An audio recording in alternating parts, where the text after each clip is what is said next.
വെടിനിർത്തി ലബനോണും ഇസ്രായേലും എന്ന വാർത്ത വരുമ്പോൾ സ്വാഭാവികമായി ഒരു ചോദ്യം: എത്ര നാളേക്ക്? 2026 ഏപ്രിലിലെ ഈ വെടിനിർത്തൽ വേളയിൽ നാം തിരിഞ്ഞു നോക്കുമ്പോൾ കാണുന്നത് വേദനയുടെയും നാശനഷ്ടങ്ങളുടെയും ഭീമാകാരമായ കണക്കുകളാണ്. ഈ സംഘർഷത്തിന്റെ ഏറ്റവും ദയനീയമായ ചിത്രം മനുഷ്യർ സ്വന്തം മണ്ണിൽ നിന്ന് ആട്ടിയോടിക്കപ്പെടുന്നു എന്നതാണ്. ഏറ്റവും പുതിയ കണക്കുകൾ പ്രകാരം ലബനനിലെ ഏകദേശം 12 ലക്ഷത്തോളം ജനങ്ങളാണ് ആഭ്യന്തരമായി അഭയാർത്ഥികളായി മാറിയത്. ഇത് ആ രാജ്യത്തെ ആകെ ജനസംഖ്യയുടെ 20% വരും. അതിർത്തിക്കപ്പുറത്ത് ഇസ്രായേലിലെ വടക്കൻ ഗലീലി മേഖലയിൽ നിന്ന് 1 ലക്ഷത്തോളം പേരാണ് തങ്ങളുടെ വീടുകൾ ഉപേക്ഷിച്ച് പോകേണ്ടി വന്നത്. ചരിത്രത്തിലാദ്യമായി ഇസ്രായേലിന്റെ ഒരു വലിയ പ്രദേശം 2 വർഷത്തോളം ജനവാസമില്ലാത്ത ശൂന്യമേഖലയായി തുടർന്നു എന്നത് ഈ യുദ്ധത്തിന്റെ തീവ്രത വ്യക്തമാക്കുന്നു. ഓപ്പറേഷൻ എറ്റേണൽ ഡാർക്ക്നെസ് ആരംഭിക്കുന്നതിന് മുൻപ് ഹിസ്ബുള്ളയുടെ കൈവശം ഏകദേശം 1.5 ലക്ഷം മുതൽ 2 ലക്ഷം വരെ മിസൈലുകൾ ഉണ്ടായിരുന്നതായി കണക്കാക്കപ്പെടുന്നു.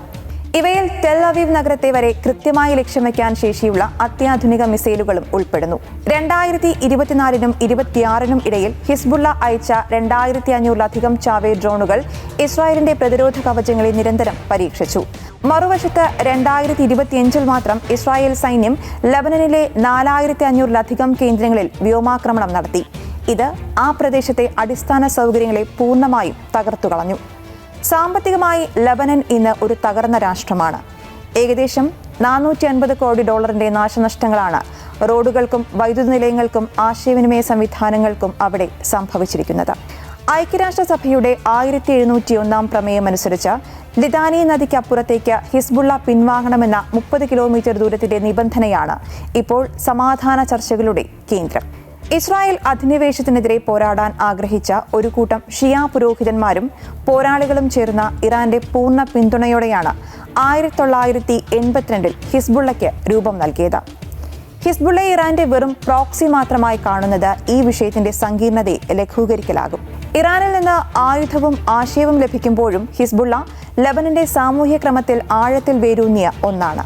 സ്കൂളുകളും ആശുപത്രികളും സാമൂഹിക സുരക്ഷാ സംവിധാനങ്ങളുമായി അതൊരു ഭരണകൂടത്തിനുള്ളിലെ ഭരണകൂടമായി മാറിയിരിക്കുന്നു. രാഷ്ട്രത്തിന്റെ പരമാധികാരം ദുർബലമാകുമ്പോൾ അവിടുത്തെ ജനത തങ്ങളുടെ രക്ഷകനായി ഈ പ്രസ്ഥാനത്തെ കാണുന്നു. എന്നാൽ ഈ കാവൽക്കാരൻ തന്നെ പലപ്പോഴും രാഷ്ട്രത്തെ വലിയ യുദ്ധങ്ങളിലേക്ക് നയിക്കുന്നു എന്ന വൈരുദ്ധ്യവും ലബനൻ നേരിടുന്നുണ്ട്. 2000-ൽ ഇസ്രായേൽ സൈന്യം തെക്കൻ ലബനനിൽ നിന്ന് പിൻവാങ്ങിയപ്പോൾ അത് ഹിസ്ബുള്ളയെ ഒരു ഐതിഹ്യമാക്കി മാറ്റി. അജയമായ ഒരു സൈന്യത്തെ പിൻവാങ്ങാൻ നിർബന്ധിച്ച ഒരേയൊരു ശക്തി എന്ന നിലയിൽ അവർ അറബ് ലോകത്ത് പ്രതിരോധത്തിന്റെ പ്രതീകമായി. എന്നാൽ ഈ പ്രതിരോധം പിന്നീട് സിറിയൻ ആഭ്യന്തര യുദ്ധത്തിലേക്കും ഇറാൻ ഇസ്രായേൽ നിഴൽ യുദ്ധത്തിന്റെ കേന്ദ്രത്തിലേക്കും വ്യാപിച്ചതോടെ ഹിസ്ബുള്ള ഒരു പ്രാദേശിക സൈനിക ശക്തിയായി പരിണമിച്ചു. ഹിസ്ബുള്ളയുടെ ഉദയം ലബനനിലെ ഷിയ വിഭാഗത്തിന്റെ ചരിത്രപരമായ അവഗണനയുമായി അഭേദ്യമായി ബന്ധപ്പെട്ടിരിക്കുന്നു. ഓട്ടോമൻ സാമ്രാജ്യത്വത്തിന്റെ കാലം മുതൽ ഫ്രഞ്ച് ഭരണകാലം വരെ ഷിയാക്കൾ ലബനനിലെ രാഷ്ട്രീയ ഭൂപടത്തിൽ അദൃശ്യരായിരുന്നു. മഹ്റൂമിൻ അഥവാ നിരസിക്കപ്പെട്ടവർ എന്നായിരുന്നു അവർ അറിയപ്പെട്ടിരുന്നത്.